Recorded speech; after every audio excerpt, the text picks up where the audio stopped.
I slept with my mother-in-law during my marriage and thought no one would believe my wife. Turns out she didn't need anyone to believe her. I slept with my mother-in-law. My wife found out. She didn't scream or confront me.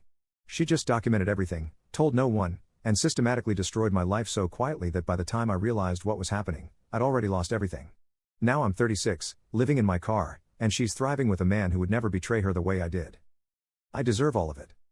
My name is Tyler. 2 years ago, I had everything. A beautiful wife named Lauren, a successful career, respect in my community. I was the guy everyone envied. And I threw it all away for the most unforgivable betrayal imaginable. I slept with her mother. Not once. Multiple times. Over the course of 8 months. And I thought I'd get away with it. It started 3 years ago. Lauren's dad died suddenly. Heart attack. He was 58. Her mom, Patricia, was devastated. Lost. 54 years old and suddenly alone after 30 years of marriage. Lauren asked if Patricia could stay with us for a while. Just until she gets back on her feet. I said yes. Of course I said yes. I was the supportive husband. Patricia moved into our guest room. And everything went to hell. Patricia was attractive for her age. She took care of herself. Worked out. Dressed well. Looked 10 years younger than she was. And she was vulnerable. That's what I told myself anyway. That she needed comfort. That I was just being there for her. Lies. All lies. It happened 3 months after she moved in. Lauren was away at a conference. Gone for 4 days. Patricia and I were having wine after dinner. Talking about her husband. About loss. About loneliness. She started crying. I hugged her. And then somehow we were kissing. And then we were in bed. I woke up the next morning and thought, what the hell did I just do? I should have ended it right there. Should have told Lauren. Should have done literally anything else. Instead, I did it again. And again. And again. For 8 months, I slept with my wife's mother. In our house. In our guest room. Sometimes in our bed when Lauren worked late. I'd kiss my wife goodnight, wait for her to fall asleep, then sneak down the hall. Patricia would be waiting. And we'd betray Lauren together.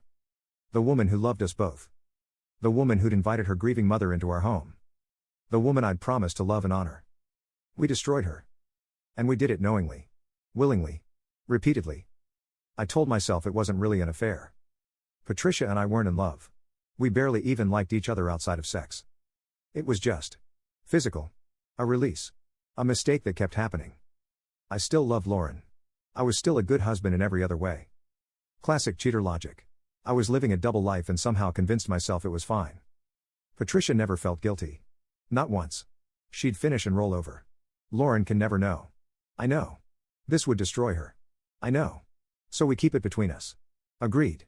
And then we'd do it again 2 days later. Lauren suspected nothing. She trusted me. Trusted her mother. Never once questioned why Patricia was staying so long. I'm glad you two are getting along, she'd say. Mom seems happier now. Less depressed. I'd smile. Kiss her. Agree. And that night I'd sleep with her mother again. It ended when Patricia moved out. She'd found an apartment. Was ready to live alone again. We should stop, she said the night before she left. Yeah.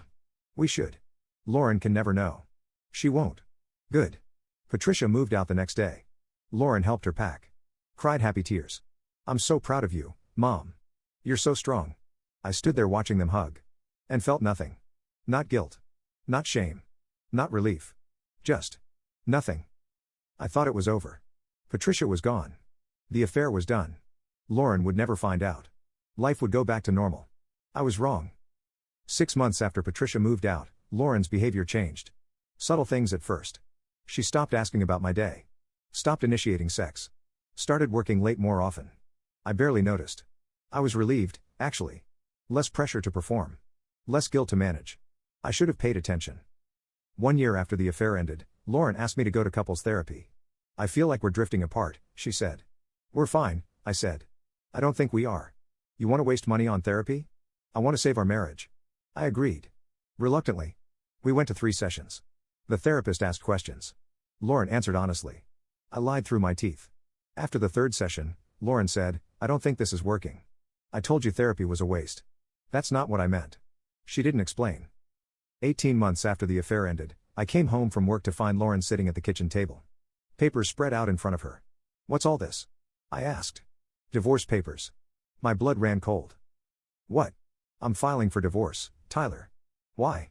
What did I do? She looked at me. Really looked at me. And I saw it in her eyes. She knew. How long have you known? I whispered. Known what? Don't play games, Lauren. I'm not playing games. I'm ending our marriage. Because of your mom. She didn't react. Didn't confirm. Didn't deny. Just stared at me with those cold, knowing eyes. You can't prove anything, I said. Mistake. Huge mistake. Lauren smiled. Not a happy smile. A knowing smile. You think I need to prove it? No one will believe you. Your own mother. I don't need anyone to believe me, Tyler. I just need you to sign these papers. I'm not signing anything. Yes, you are. You can't force me. Check your email. I pulled out my phone. New email from Lauren. Subject, read this. I opened it. And my world ended. The email contained photos. Timestamped. Me and Patricia. In our bed. In the guest room. In the living room. Videos. Audio recordings. Text messages between Patricia and me. A timeline. Every single time we'd been together. Dates. Locations. Duration. Witness statements. From neighbors who'd seen Patricia leaving late at night. From friends who'd noticed suspicious behavior. Financial records. Hotel receipts I didn't remember. Credit card charges. Everything. Every single piece of evidence documented, organized, and ready to destroy me. How? I looked up at her. Hidden cameras. Audio recorders. I suspected 6 months before she moved out. I just needed proof. You knew the whole time? Most of it. Why didn't you say anything? Because I needed evidence. Because I knew you'd deny it. Because I knew my mother would lie. So I waited. I documented. And I built a case. I sat down heavily. Here's what's going to happen, Lauren continued. You're going to sign these papers. You're going to give me everything I'm asking for, which is everything. The house. The savings. Your retirement account. All of it. That's not fair. Fair? You slept with my mother. In our bed. For 8 months. And you want to talk about fair? I had no response. If you fight me, she continued calmly, I release everything. To your family. Your friends. Your employer. Social media. Everyone will know what you did. Everyone will know you're the kind of man who sleeps with his grieving mother-in-law. You wouldn't. Try me. I looked at her face. She would. She absolutely would. What about Patricia? I asked. What about her? Are you going to? I cut her out of my life the day I confirmed what you were doing. She doesn't know I know. She thinks she got away with it. Just like you did. You haven't talked to her in 18 months? Not once. She calls you. I don't answer. She thinks. I don't care what she thinks. Lauren stood up. Sign the papers, Tyler. Tonight. Or tomorrow everyone knows what you are. I signed. What choice did I have? She had everything. Photos. Videos. Evidence. If I fought, she'd destroy me publicly. At least this way, only she knew. Only she and Patricia. And Patricia didn't even know that Lauren knew. I signed away the house. The savings. The retirement accounts. Everything we'd built in 10 years of marriage. Gone. Lauren moved out the next day. Took only her personal belongings. Left everything else. You can have the furniture, she said. I don't want it. It's contaminated. Lauren, I'm sorry. Don't. I never meant. Yes, you did. You meant it every single time. For 8 months. Don't insult me by pretending it was a mistake. She walked out. And I never saw her again. Here's what I didn't know then. Lauren had already planned everything. The divorce was finalized in 60 days. She'd already found a new apartment. Already transferred to a different office. Already blocked me on everything. By the time I realized what was happening, she was gone. Completely. Permanently. Patricia found out 2 weeks after the divorce was final. Lauren finally answered one of her calls. And told her everything. I know what you did. I have proof. Video. Photos. Everything. I've known for 2 years. I wanted you to think you got away with it. But you didn't. And now you've lost your daughter forever. Then she hung up. Patricia called me, hysterical. She knows. Lauren knows. She has videos. I know. You knew and you didn't tell me? She made me sign the papers. Took everything. We have to explain. There's nothing to explain, Patricia. We did this. We deserve this. She hung up on me. I haven't heard from her since. My family found out 3 months later. I don't know how. Lauren said she wouldn't tell anyone if I signed. Maybe Patricia told someone. Maybe it leaked somehow. Either way, my parents called. Is it true? Did you really sleep with Lauren's mother? I couldn't lie. Yes. Silence. Then my father, don't call us again. Click. My friends found out next. Social circle implosion. Invitations stopped coming. Group chats went silent. I'd see them at bars and they'd turn away. No one wanted to be associated with me. The guy who slept with his mother-in-law. The guy who betrayed his wife in the worst possible way. Work found out 6 months after the divorce. Someone sent anonymous emails to my boss. With screenshots. Photos. Evidence. This is a personal matter, I started. This is a character matter, my boss said. We can't have someone with your judgment representing our company. You're firing me? We're accepting your resignation. Effective immediately. I had no choice. I resigned. I couldn't find work after that. My reputation preceded me. Background checks revealed the divorce. References went cold. Interviews ended abruptly. Nobody wanted to hire the guy who slept with his mother-in-law. I lost the house 8 months after the divorce. Couldn't afford the mortgage without Lauren's income. Without my job. The bank foreclosed. I moved into a cheap apartment. Then a cheaper one. Then a motel. Now I live in my car. I saw Lauren 6 months ago. She was at a restaurant. With a man. Tall. Handsome. Successful looking. They were laughing. Holding hands. Looking at each other the way we used to. She looked happy. Free. Like a weight had been lifted. And I realized, I was the weight. She saw me watching. Our eyes met. She didn't look angry. Or sad. Or anything. She looked through me. Like I was a stranger.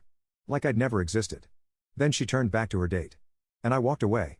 I'm 36 now. 2 years since the divorce. I live in my car.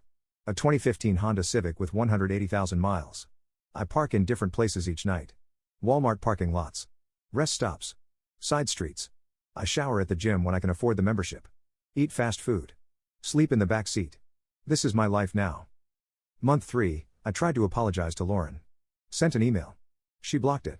Sent a letter. Came back returned to sender. Showed up at her apartment. She called the police. Sir, you need to leave or we'll arrest you for trespassing. I left. I haven't tried to contact her since. Month 6, Patricia tried to contact me. Left voicemails. We need to talk.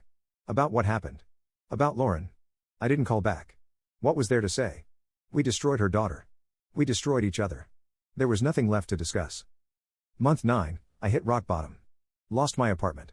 Couldn't pay rent. Slept in my car for the first time. Cried myself to sleep.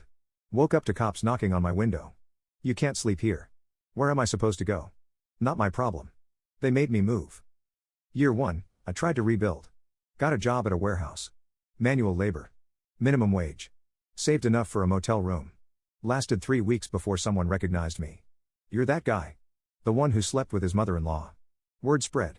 Coworkers avoided me. Boss let me go. Not a good fit. Back to the car. Year 1, month 6, I saw Lauren's engagement announcement. Facebook. Someone's screenshot sent to me by a former friend. Thought you should know. Lauren and someone named Michael. Beautiful photo. Her ring was enormous. She looked radiant. Everything I should have given her, he was giving her instead. I stared at that photo for hours. Then deleted it. Tried to forget. Couldn't. Month 18, my mother reached out. First contact in over a year. Your father had a heart attack. He's in the hospital. Is he okay? He'll survive. But he doesn't want to see you. Can I just? He doesn't want to see you, Tyler. Respect that. She hung up. I drove to the hospital anyway. Sat in the parking lot for 3 hours. Never went in. Month 20, I tried therapy. Free clinic. Sliding scale.